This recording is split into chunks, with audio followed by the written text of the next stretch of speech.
At 8:12 in the morning, over the vast expanse of the Philippine Sea, the USS Ronald Reagan cut through calm waters under a clear blue sky. It was not expected to be within immediate threat range, yet events were already unfolding that would challenge that assumption. Without warning, a high-speed ballistic projectile descended from the upper atmosphere, its trajectory precise, its velocity overwhelming. The impact was devastating.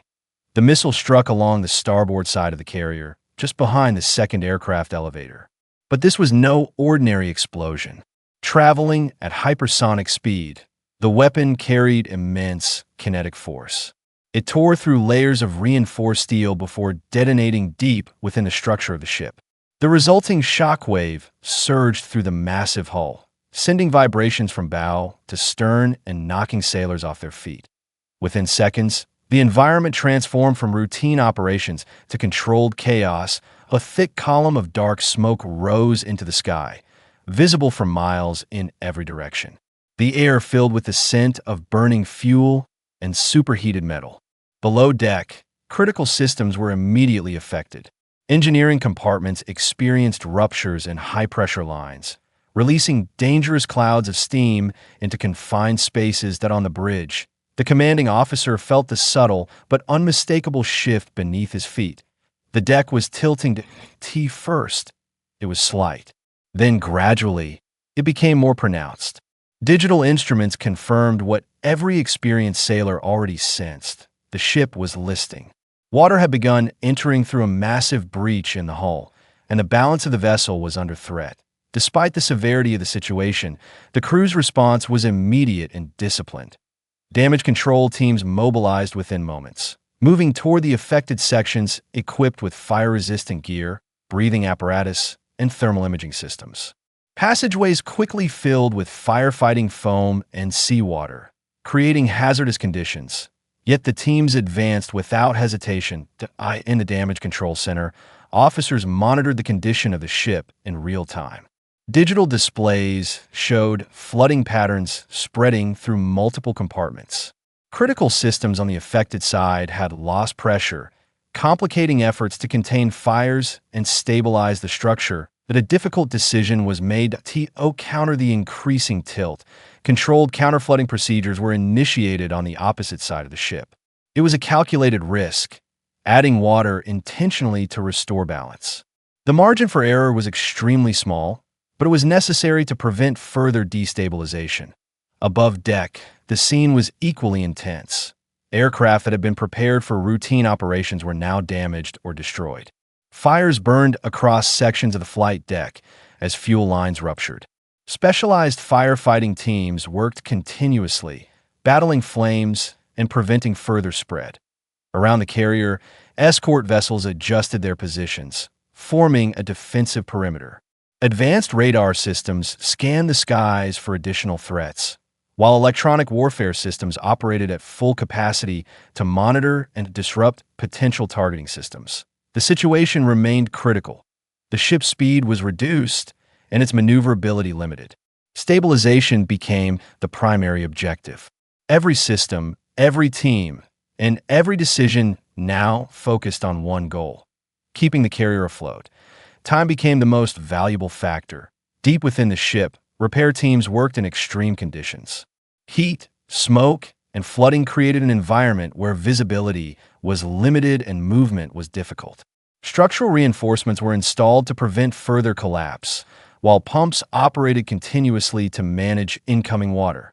Every sound mattered. The echo of metal under stress, the rush of water, the constant hum of emergency systems. Each detail reminded the crew of the fragile balance they were maintaining. Gradually, progress was made. The list began to stabilize. Fires were brought under control. Critical systems were partially restored. The ship, though heavily damaged, remained operational at a basic level.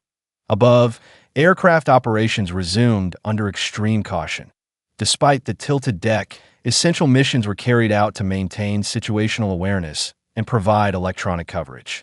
Each takeoff required precision and confidence, as even minor miscalculations could lead to disaster. Beyond the immediate battle for survival, a broader picture was emerging. Command centers far from the scene analyzed incoming data, tracking movements and assessing risks. Strategic decisions were being made in real time, balancing response with restraint. For the crew aboard the carrier, however, the focus remained immediate. Survive, contain, stabilize. Hour by hour, the situation improved. Medical teams treated the injured, establishing triage areas and ensuring that care was delivered efficiently. Engineers worked to secure damaged sections. Flight crews maintained readiness despite the circumstances. The ship endured by mid-morning. The most immediate threats had been contained. The carrier was still damaged, still vulnerable, but it was afloat, and it was moving, and that, in itself, was a critical victory as the day progressed. Support elements moved into position. Logistics operations began, delivering equipment and personnel necessary for continued repairs. The carrier was no longer fighting alone. It was now part of a coordinated effort to ensure its survival. Evening, the situation had transitioned from crisis to recovery. The ship remained under protection, surrounded by Allied vessels and continuous aerial support. Repairs continued through the night, with crews rotating through shifts to maintain progress. Exhaustion was evident, but so was determination. Every individual on board understood the significance of what had occurred. They had faced a direct and severe threat, and they had held the line as the carrier moved steadily toward a secure harbor. Its damaged exterior told the story of the day's events. Burn marks, structural damage, and temporary reinforcements were visible reminders of the intensity of the encounter. But beneath that damage, the ship remained intact, operational, alive. When it finally reached safe harbor, the full extent of the damage was assessed. Repairs would take time, months, perhaps longer, but the outcome was clear. The carrier had survived. And in doing so, it demonstrated something far more important than strength alone: resilience in modern conflict, where technology and precision define the battlefield. Survival is not just about avoiding impact. It is about endurance, coordination, and the ability to respond under extreme pressure. The events of that day would be studied, analyzed, and remembered, not just as a moment of crisis, but as a testament to preparation, discipline, and the human will to overcome.